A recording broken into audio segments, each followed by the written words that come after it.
We are Venom.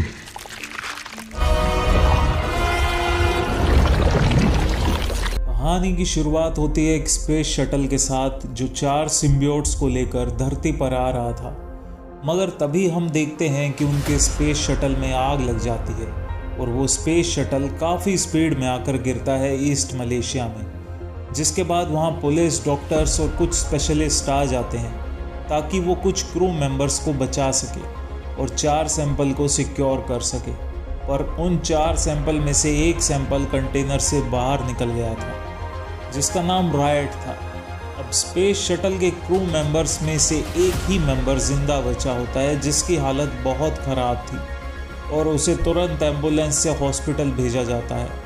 लेकिन रास्ते में वो क्रू मेंबर उठ जाता है और ड्राइवर और डॉक्टर पर हमला कर देता है जिसके कारण एम्बुलेंस का एक्सीडेंट हो जाता है। पर उस एक्सीडेंट में वो डॉक्टर बच जाती है लेकिन वो पूरी तरीके से किसी चीज़ के कंट्रोल में होती है। इसके बाद सीन शिफ्ट होता है इस कहानी के मेन कैरेक्टर एडी ब्रॉक पर जो बेसिकली एक रिपोर्टर है। अब एडी का बॉस उसे कॉल्टन ड्रेक जो लाइफ फाउंडेशन का ऑनर है उसका इंटरव्यू लेने के लिए भेजता है। इंटरव्यू से पहले वो अपनी गर्लफ्रेंड जो लाइफ फाउंडेशन में ही काम करती थी उसके कंप्यूटर से कुछ सीक्रेट इन्फॉर्मेशन ले लेता है जिसमें लिखा होता है कि लाइफ फाउंडेशन लोगों पर इलीगल एक्सपेरिमेंट कर रही है जिससे उनकी जान को खतरा है। अगले दिन एडी ड्रेक का इंटरव्यू लेता है और उसे कहता है कि आप लोगों को बाहर से बुलाते हो और उन पर इलीगल एक्सपेरिमेंट करते हो और इसके बाद वो लोग कहाँ गायब हो जाते हैं। ड्रेक इन सवालों का जवाब देने से मना कर देता है और सिक्योरिटी को बुलाकर इंटरव्यू बंद करवा देता है। वो एडी पर बहुत गुस्सा हो जाता है और इस वजह से एडी का बॉस उसे जॉब से निकाल देता है क्योंकि ड्रेक एक बहुत बड़ा आदमी था। एडी की गर्लफ्रेंड को भी लाइफ फाउंडेशन से निकाल दिया जाता है और इसी वजह से वो एडी से ब्रेकअप कर लेती है।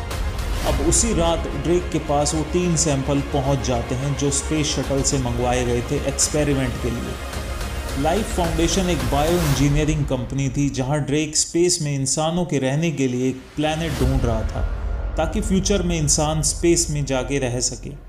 अब उस डॉक्टर को दिखाया जाता है जो किसी चीज़ के कंट्रोल में थी। वो एक मार्केट में जाती है और वहाँ सभी लोगों को मार देती है। इसके बाद वो एक बूढ़ी औरत के शरीर पे अपना कंट्रोल कर लेती है। अब 6 महीने बाद उन 3 सिम्बियोट्स को एनिमल्स के साथ टेस्ट किया जाता है जहाँ ड्रेक डोरा को जो लाइफ फाउंडेशन की साइंटिस्ट होती है उसे फोर्सफुली सिम्बियोट्स को ह्यूमन पर टेस्ट करने के लिए बोलता है। अब इसके बाद हम एडी को देखते हैं जो जनरल स्टोर के बाहर मारिया नाम की बैगर को पैसे देता है। इसके बाद उस जनरल स्टोर में एक आदमी आता है और बंदूक दिखाकर उस जनरल स्टोर की ओनर से सब पैसे लूट कर चला जाता है। एडी ये सब देख रहा होता है लेकिन वो कुछ नहीं करता। उधर ड्रेक अब इंसानों पर एक्सपेरिमेंट शुरू कर देता है जहां सिम्बियोट होस्ट की बॉडी के अंदर चला जाता है लेकिन होस्ट की बॉडी इनकम्पैटिबल होने के कारण सिम्बियोट उसे मार देता है और एक्सपेरिमेंट फेल हो जाता है क्योंकि वो सिम्बियोट किसी भी रैंडम पर्सन के साथ बॉन्ड नहीं कर पाता। इन एक्सपेरिमेंट्स की वजह से बहुत से लोगों की जान जा रही थी। तो यहाँ की साइंटिस्ट डोरा एडी से हेल्प मांगने जाती है ताकि वो ड्रेक को एक्सपोज कर सके लेकिन एडी डोरा को मना कर देता है कोई भी मदद करने के लिए। अब इसके बाद एडी चलते चलते अपनी गर्लफ्रेंड एन के घर के बाहर आ जाता है क्योंकि वो उसे बहुत मिस कर रहा था। लेकिन एन एडी से ज़्यादा बात नहीं करती और अपने न्यू बॉयफ्रेंड के साथ अंदर चली जाती है। इसके बाद एडी डोरा से बात करता है और उसकी हेल्प करने के लिए राज़ी हो जाता है। अब प्रूफ लेने के लिए एडी डोरा के साथ लाइफ फाउंडेशन चला जाता है जहां डोरा उसे बताती है कि स्पेस में उन्हें कुछ सिम्बियोट मिले थे जिनको अर्थ पर ह्यूमंस के साथ एक्सपेरिमेंट करने के लिए लाया गया है। अब लैब में जाते समय गार्ड के आ जाने पर वो दोनों अलग हो जाते हैं और एडी लैब में अकेले फ़ोटो लेने लगता है। लेकिन तभी वो रूम में उस बैगर मारिया को बुरी हालत में देखता है और उसे बाहर निकालने के लिए रूम का ग्लास तोड़ देता है। पर मारिया के बॉडी में सिम्बियोट होने की वजह से वो एडी का गला दबाने लगती है और देखते ही देखते वो सिम्बियोट मारिया से एडी की बॉडी में ट्रांसफ़र हो जाता है और मारिया मर जाती है।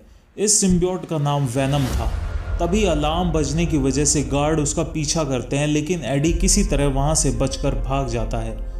घर आने के बाद एडी को अचानक से बहुत तेज भूख लग जाती है और वह पागलों की तरह खाने लगता है।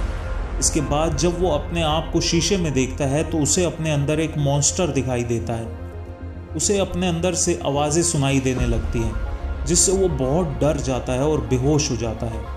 कुछ टाइम बाद जब उसे होश आता है तो वो अपनी गर्लफ्रेंड से बात करने की कोशिश करता है। फिर जैसे ही उसको पता चलता है कि वो एक रेस्टोरेंट में है, वो वहाँ ज़बरदस्ती घुस जाता है और अपनी गर्लफ्रेंड को ड्रेक के बारे में बताने लगता है। पर तभी वेनम को भूख लगने की वजह से वो दूसरों का खाना खाने लगता है और खाते हुए जब उसे बहुत गर्मी लगती है तो वो एक फ़िश टैंक के अंदर जाकर बैठ जाता है और ज़िंदा लॉबस्टर को खाने लगता है। अब एन के साथ उसका बॉयफ्रेंड डैन भी होता है, जो एक डॉक्टर था, तो वो एडी का चेकअप करने के लिए उसे अपने साथ हॉस्पिटल ले जाता है।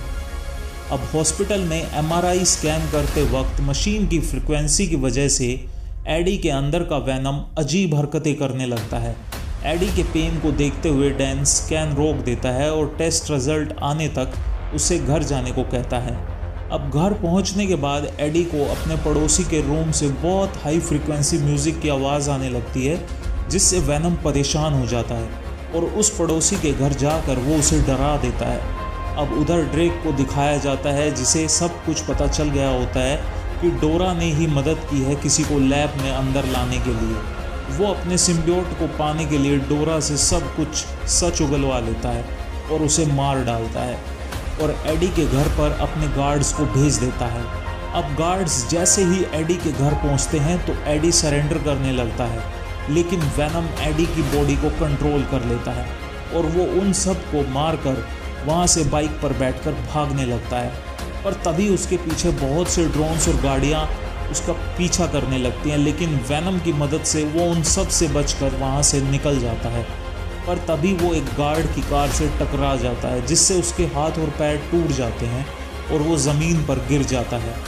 लेकिन वेनम उसकी बॉडी को फिर से पूरी तरह से ठीक कर देता है और अब वेनम उसकी बॉडी को पूरी तरह से अपने कंट्रोल में लेकर बाहर आ जाता है। वो उस गार्ड को पकड़कर हवा में उठा देता है और मार डालता है। इसके बाद वो पानी में कूदकर वहाँ से भाग जाता है। अब ये सब देखने के बाद ड्रेक समझ जाता है कि सिम्बियोट एडी के साथ बॉन्ड बनाने में सक्सेसफुल हो गया है। पानी से बाहर आने के बाद एडी के सामने वेनम आ जाता है और वो उसके साथ एक डील करता है। वो उसे कहता है कि अगर वो कोऑपरेट करेगा तो वो उसे ज़िंदा रखेगा, वरना उसके लिए अच्छा नहीं होगा। इधर दूसरी तरफ हम उस मिसिंग सिम्बियोट को देखते हैं, जो रैंडम ह्यूमंस के साथ बॉन्ड बनाते हुए मलेशिया से यूनाइटेड स्टेट्स तक आ गया है। अब उधर एडी की मेडिकल रिपोर्ट आने के बाद एन एडी से कांटेक्ट करती है, पर एडी उसे दूर रहने के लिए बोलता है। इसके बाद वो अपने पुराने ऑफिस में चला जाता है, पर वहाँ उसका दोस्त रिचर्ड उसे अंदर घुसने नहीं देता, लेकिन वेनम उसे बिल्डिंग के ऊपर चढ़ने में मदद करता है और एडी उसके बॉस के कैबिन में जाकर जो भी प्रूफ्स उसने लाइफ फाउंडेशन के खिलाफ इकट्ठे किए थे उन्हें वहाँ रख देता है। जब एडी रूम से बाहर आता है तो स्पेशल फोर्सेस उसे चारों तरफ से घेर लेती है। एडी उन्हें वार्निंग भी देता है, पर वो लोग उस पर हमला करने लगते हैं। उनसे बचने के लिए एडी वेनम की मदद लेता है और उनको मारने लगता है। और सबको मारने के बाद जब वो एक सोल्जर को खाने वाला होता है, तभी वहाँ एन आ जाती है और सब कुछ देख लेती है, जहाँ एडी उसे समझाने की कोशिश करता है कि वो एक सिम्बियोट से अफेक्टेड है। अब इसके बाद एन एडी को क्योर करने के लिए उसे डैन के हॉस्पिटल लेकर जाती है, लेकिन वहाँ उन्हें एडी की रिपोर्ट से पता चलता है कि सिम्बियोट की वजह से एडी के सभी ऑर्गन खराब होते जा रहे हैं, जिससे वो मर भी सकता है। लेकिन तभी एडी को वेनम की आवाज़ आती है, जो उसे कहता है कि वो उसका ऑर्गन डैमेज ठीक कर सकता है। पर तभी एन एमआरआई मशीन को ऑन कर देती है, जिसके लाउड आवाज़ से वेनम एडी से अलग हो जाता है। पर वेनम वहाँ से एक वेंट के थ्रू निकलकर एक डॉग के अंदर चला जाता है और एडी को ढूंढने लगता है। अब इधर ड्रेक को दिखाया जाता है, जो एक छोटी बच्ची से मिलता है, लेकिन उस बच्ची से वो पैरासाइट निकलकर ड्रेक के अंदर चला जाता है, जिसका नाम रायट है। अब इधर एडी को ड्रेक के लोग पकड़ लेते हैं और उसको लैब में लेकर आते हैं, जहां एडी को पता लगता है कि ड्रेक के अंदर भी एक रायट नाम का सिम्बियोट घुस गया है जो बहुत ही स्ट्रॉन्ग है और वो वेनम का लोकेशन जानना चाहता है, लेकिन एडी उसे कुछ भी बताने से मना कर देता है, जिसके कारण ड्रेक के लोग उसे जंगल में मारने के लिए ले जाते हैं। और अब इधर वेनम डॉग से निकलकर उसकी गर्लफ्रेंड एन के अंदर चला जाता है और वेनम जंगल में जाकर एडी को बचा लेता है। इसके बाद वेनम एन की बॉडी से निकलकर एडी की बॉडी में ट्रांसफ़र हो जाता है और बताता है कि वो एडी के साथ ही अर्थ पर रहना चाहता है, क्योंकि अब उसे ये जगह पसंद आने लगी है और एडी के साथ बॉन्डिंग करने के बाद उसका नज़रिया भी बदल चुका है, इसलिए अब वो अर्थ को बचाना चाहता है। जिसके बाद वो लोग ड्रेक और रायट के प्लान को रोकने के लिए चले जाते हैं, जिससे ड्रेक और रायट दूसरे सिम्बियोट्स को अर्थ पर ना ला सके। अब इधर ड्रेक स्पेसशिप लॉन्च करने के लिए काउंटडाउन शुरू कर देता है और खुद स्पेसशिप चलाने का फैसला करता है। तभी उसे रोकने के लिए एक आदमी उसके अगेंस्ट आता है, पर रायट वहाँ उन सभी लोगों को मार डालता है। अब जब इसके बाद रायट उस स्पेसशिप की तरफ जा रहा होता है तो उसका रास्ता रोक लेता है वेनम और फिर शुरुआत होती है इन दोनों की फाइट की। इन दोनों को लड़ता देख वहाँ एन भी पहुँच जाती है और वहाँ के स्पीकर्स की फ्रिक्वेंसी को हाई कर देती है, जिस वजह से दोनों ही सिम्बियोट्स अपने होस्ट को छोड़कर अलग हो जाते हैं। लेकिन फिर भी चालाकी से ड्रेक अपने सिम्बियोट के साथ वापस जुड़ जाता है और एडी को जान से मार देता है और स्पेसशिप के अंदर जाकर बैठ जाता है। लेकिन थोड़ी ही देर में हम देखते हैं कि वेनम का सिम्बियोट वहाँ आ जाता है और वो एडी की बॉडी से दोबारा जुड़ जाता है और एडी को जिंदा कर देता है।